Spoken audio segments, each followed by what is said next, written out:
People of the world, hello and welcome to the very special episode of Marketing as a Foreign Language. It's social media and election day. Can you even believe it? It is November 3rd. Today on the show, flagging election posts. What sort of gnarly things are happening on the day of the election in the United States? Twitter CEO keeps his job. They were getting a little cranky with Dorsey for a second. Trump tweet flagged. What is the deal there? Facebook election strategy. What have they done? What will they do? Instagram's election update. Temporarily removing recent tab. We'll talk about that. And TikTok's first election. What are they gonna do with all that power they have over at the TikTok machine? This is Marketing as a Foreign Language, and it begins right now.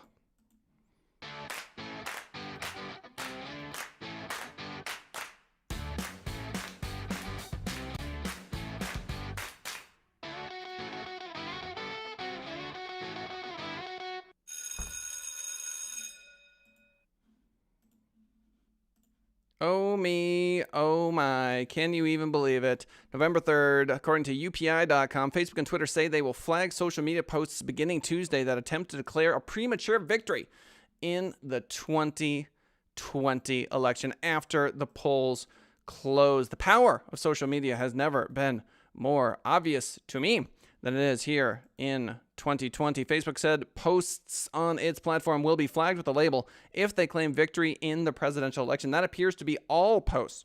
So we're not simply talking about posts from, the New York Post or the Wall Street Journal or blah, blah, blah, blah, blah. We're talking about all posts, every single possible post that's out there in the world. So such posts will be tagged with a label that reads, "Votes are being counted. The winner of the 2020 presidential election has not been projected." So the question is, where is Facebook going to gather that data from? Are they simply going to be looking at the CNNs of the world, the Fox Newses of the world, the MSNBCs of the world, and saying, okay, we believe that the election is now done. We're going to lift the band on saying, hooray, someone won. Incredible. Incredible stuff. Twitter CEO keeps his job. Twitter's board of director has decided to keep CEO Jack Dorsey. He has been obviously embroiled in the controversy regarding the New York Post. They said it was hacking. That's why they shut it down. Then they brought them back, and then they wouldn't let the New York Post access their account. But he said he could, that the New York Post could access their account if they just went back in, deleted the original post, and then retweeted the post. Senator Ted Cruz thought this was ridiculous censorship, and the circus continues. Twitter's board of director keeping Dorsey following a months-long review of the company's management structure. The decision by a committee of Twitter directors will let Dorsey breathe a sigh of relief, according to the NewYorkPost.com. After activist investment firm Elliott Management questioned the social media giant's performance under his leadership, Elliott owns about 4% of the Twitter stock and holds a seat on the board. The panel, which was established in March, expressed its confidence in the management and recommended that the current structure remain in place. Now, if you caught a recent episode of ours, you will know that the Twitter stock dropped from, I want to say, $52 down to $39 recently, which is crazy, obviously. And this is because user growth in the United States fell, even though most of the other metrics, including revenue, went up. Crazy. So there you go. Given recent improvements to Twitter's product and operations, including its third quarter financial results, which saw revenues climb 14%, there you go, to $936 million, Twitter said in a securities filing on Monday. So someone's going to have to explain that to me. Why did the Twitter stock drop when the amount of money they made went up? I don't think subscriptions on Twitter have a leg to stand on. Trump tweet flag. This from voanews.com. White House, in his final day of campaigning, U.S. President Donald Trump warned of post-election violence due to a Supreme Court decision to allow extended ballot counting in what may be the pivotal state of Pennsylvania. Polls show former Vice President Joe Biden with a slight lead in the state, where mail-in ballots expected to favor the Democrats might not be tabulated for days following Tuesday's election. This again from VOA News. In between his Monday rallies in Traverse City, Michigan, and Kenosha, Wisconsin, Trump tweeted that extended counting such ballots in Pennsylvania will allow rampant and unchecked cheating and will undermine our entire system of laws. It will also induce violence in the streets. Something must be done. So Trump's been doing this for quite a while. He's been talking about how it's fraud, it's fake news, and it's not going to fly, it's not going to work. There's rampant voter fraud, blah, blah, blah, blah. I don't believe that extending ballot counting in the state of Pennsylvania is everything that he makes it out to be. That just seems like extended ballot counting in the state of Pennsylvania Twitter later flagged the tweet, saying some or all of the content shared in this tweet is disputed and might be misleading about an election or other civic process. So, Facebook election strategy. This from Politico.com. Facebook says it has invested billions of dollars and assigned more than 35,000 people to fight harmful content from coordinated inauthentic behavior, accounts that work together to spread misinformation, to foreign interference, to election-related misinformation. Our Election Operations Center will continue monitoring a range of issues in real time. So you've got to think right now people at Facebook are freaking out. They are doing everything they can. People are working overtime around the clock to try to have Zuckerberg have something positive to say when he has to testify in front of the Congress the next time he has to do that. Can you imagine if that was in your job description, having to consistently testify in front of Congress? Crazy.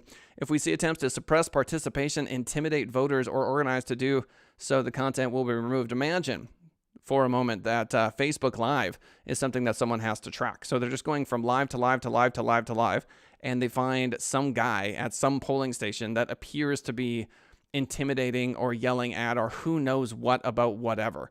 How many hours of footage do you have to watch? How many people are going live today? Crazy. I think it's much easier to regulate the posts themselves. Photos would be easier to track down, but video, live video, oof, good luck with that. But apparently they're going to remove the content to the best of their ability. I don't think that is even possible, to be honest with you, to remove all of it, but they're going to try. The team staffing that center will also track other issues such as the swarming of Joe Biden campaign buses over the week. Facebook said, we are monitoring closely and will remove content calling for coordinated harm or interference with anyone's ability to vote. I, of course, am in favor of that, the company said. Instagram's election update. This from CNBC.com. Facebook-owned Instagram on Thursday announced it will temporarily remove the recent tab from hashtag pages in an effort to reduce the spread of misinformation in the run-up to the November 3rd election. Temporarily removing the recent tab. Why?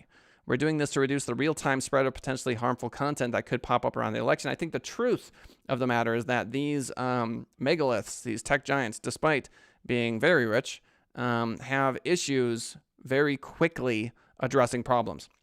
Everyone's going to be talking about it. I don't think they have the staff to deal with it. They're like an understaffed restaurant on election day. When people tap on or search for a hashtag on Instagram, the app shows them top results and recent results. The recent tab shows the latest content labeled with that hashtag, regardless of whether it's relevant to the topic. So it wouldn't take a rocket scientist or a marketing genius to understand that a lot of people are going to be saying Biden won, Trump won, Biden won, Trump won. And Instagram is just desperately, alongside Facebook, trying to have that not be the case and letting the experts come to their own conclusions. Basically, what we're trying to do is avoid rioting in the streets. The decision to disable the recent tab for Instagram hashtags comes after Facebook CEO Mark Zuckerberg on Thursday said he was worried about the elevated risk for civil unrest in the U.S. due to the election. And I think that is entirely a possibility. Do you think we're going to see riots today? Leave a comment. TikTok's first election, Bloomberg.com. TikTok spokeswoman declined to comment on misinformation found in users' live stream videos, but pointed Bloomberg to a previous statement around additional resources the company is putting in place to educate its users. That is my question. I understand that's very easy to regulate posts. I can also argue that because Google's Vision API can understand what it's looking at, you could quickly identify political related images and at least have a step in the right direction in regards to regulating those.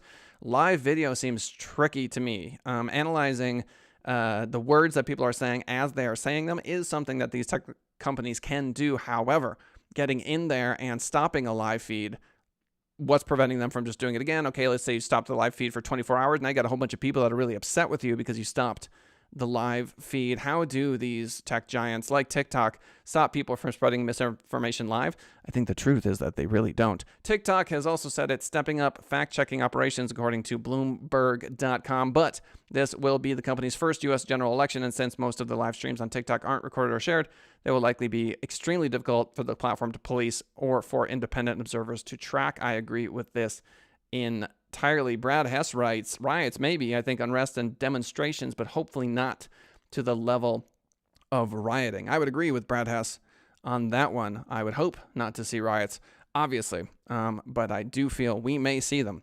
Of course, some TikTok election content reaches only a handful of people, but many of the streams I landed on had hundreds or thousands of viewers at any given moment. What's more, while TikTok was one of the first platforms to permanently ban political advertising on the app, the company has less visibility into the side deals that popular creators and influencers strike with political groups. Exactly.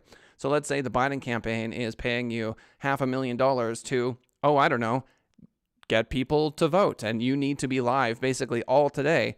You're going to run out of things to say. And you might start saying things that people are reacting to in chat. For example, X person is winning, blah, blah, blah, blah, blah, blah, blah.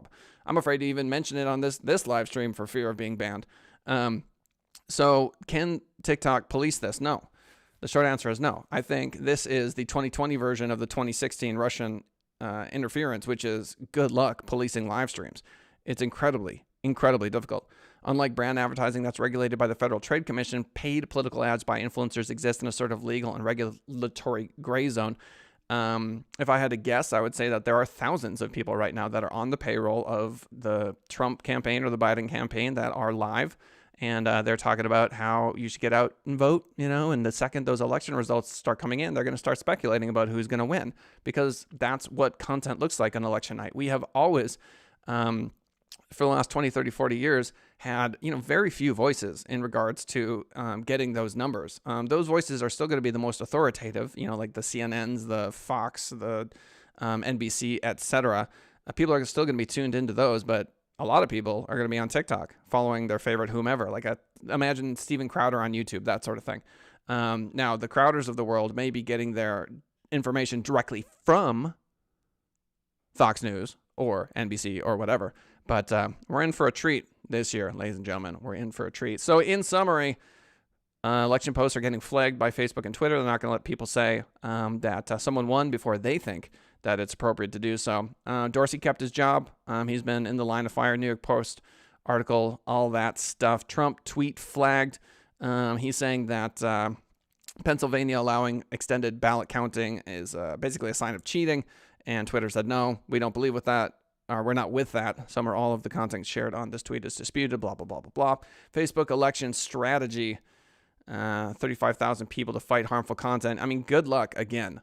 With the posts, I believe you can do it. The images, a little bit less, and least of which, Facebook Live. Instagram's election updates, they're killing their recent tab because they think that is going to help the spread of misinformation. And last but not least, it's TikTok's first election. Let's see how they do. I'm excited. I hope y'all are excited. I am going to be watching this all day long. I love elections. I am a nerd in that regard. Leave your thoughts in the comments. Let us know. Who do you think's going to win? Who do you want to win? Email us at info@senditrising.com if you have any questions about this particular special social media election episode. And we'll see you tomorrow when things are going to look a little bit different. We appreciate you. And until then, farewell.